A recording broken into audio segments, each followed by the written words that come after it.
Manila in the 1950s was a phoenix rising from the ashes of World War II. It was brash, exciting, and full of hope. Fernando Zobel had just returned to Manila and would have one of his first exhibits at the Philippine Art Gallery, outpost of what was cool and happening in those years.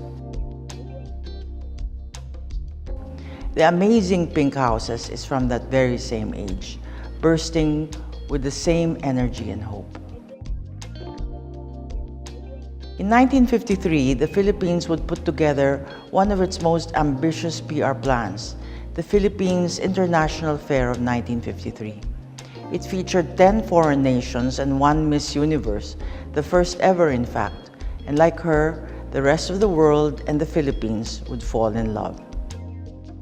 Botong Francisco would be called in to create the country's largest mural at the time, said to have been 88 meters long and 8 meters high. But the mural would be taken apart and much of it lost. A fragment has been recently discovered, Constabulary Officer, which takes us to the time when Ramon Magsaysay was not yet president, but Secretary of National Defense. Towards the end of the 1950s, Vicente Manansala, another stalwart of the Philippine Art Gallery or PAG, would produce this striking work called Procession. In it, men and cities, communities and narratives are dwarfed by a single religious apparition.